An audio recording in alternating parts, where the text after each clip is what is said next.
Quero, em primeiro lugar, cumprimentar todos os meus colegas aqui presentes. É sempre uma satisfação cada vez que nós nos reunimos, advogados, principalmente para, nesse momento, que vai se decidir algo extremamente importante, se o Brasil deve ou não continuar como um Estado democrático de direito, que nós, que somos operadores do direito, entendamos a importância do que é a defesa desse Estado democrático de direito. Se nós analisarmos a nossa Constituição, o artigo 1º faz menção ao Estado democrático de direito, e o artigo 2º à independência e harmonia dos poderes. A democracia que o povo pode escolher os seus candidatos, e no outro, os poderes constituídos devem ser respeitados. Se nós analisarmos o que foi feito nos últimos 13 anos, nós verificamos que não houve democracia. Tinha-se a impressão de que nós estamos votando, mas o que vemos foram os recursos brasileiros irem não só para as contas particulares de muitos dos detentores do poder, mas o que é pior,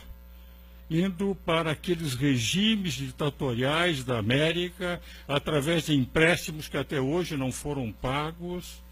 e que fortaleciam o chamado Sul-Sul, o mundo subdesenvolvido, o número daqueles países cujas ditaduras não desaparecem nunca. Nós sabemos perfeitamente quantos dos recursos de contribuintes brasileiros foram depositados na mais antiga ditadura da América, que é a ditadura cubana. Quando se falam em repressões violentas, que evidentemente nenhum de nós, como advogados, poderemos admirar no passado, há, entretanto, o apoio dos governos dos últimos 13 anos ao maior ditador e sanguinário ditador da América, que foi Fidel Castro, que matou milhares de pessoas em paredões sem o direito de defesa. E nós, advogados, vivemos em função desse sagrado direito que só existe nas democracias, e que não existe em Cuba, e que existe pouco na Venezuela, e que desaparece na Nicarágua. 3 regimes que a presidente do outro partido declara que deveria ser protegido pelo Brasil. De rigor,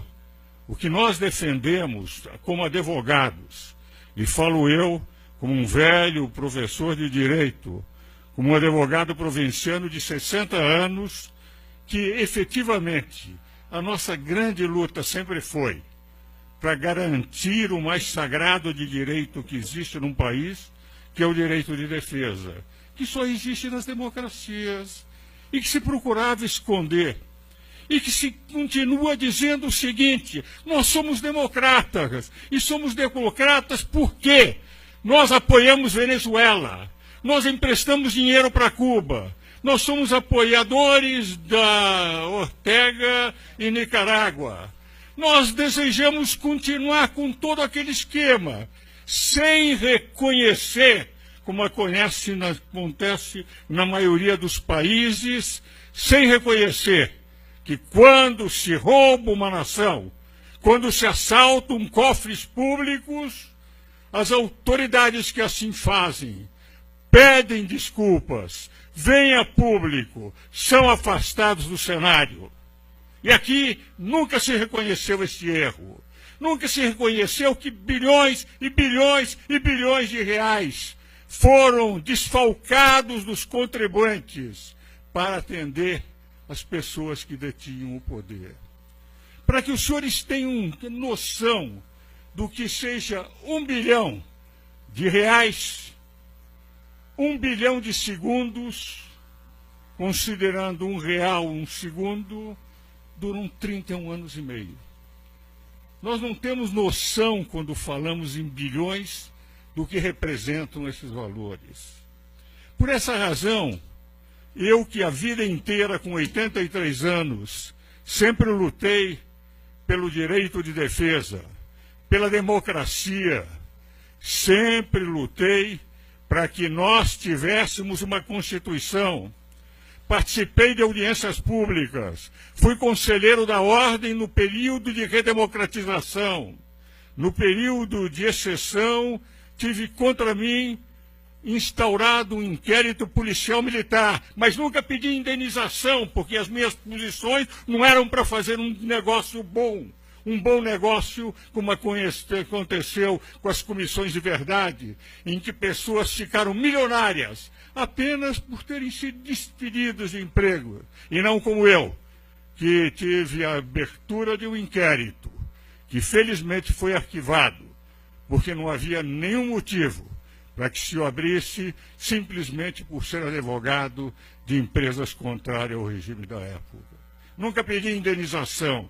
Os contribuintes de hoje não têm nada a ver com o passado. E essa é a razão pela qual nós devemos sempre, como advogados, continuar como fizemos naquela época, quando conseguimos a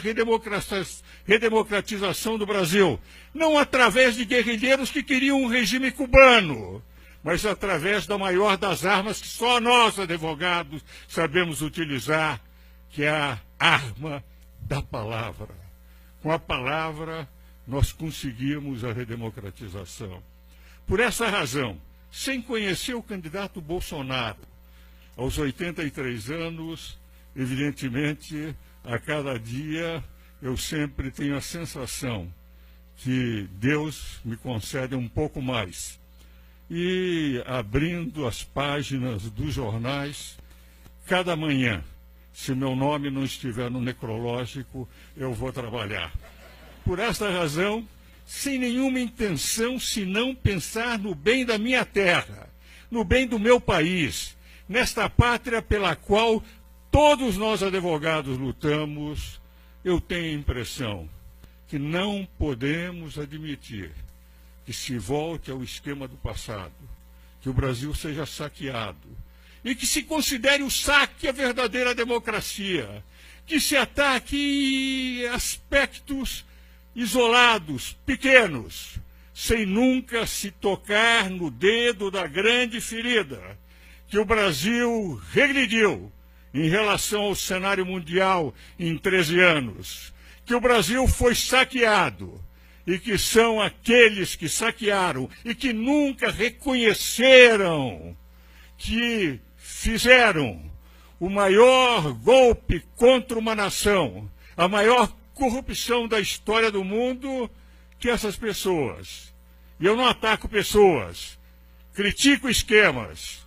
que esses venham a deter novamente o poder no Brasil. Por essa razão, nós, advogados, que lutamos pelo Estado democrático de direito e que não podemos admitir nunca a corrupção como instrumento de governo, como instrumento de poder, estamos aqui, neste ato, assinando este manifesto, declarar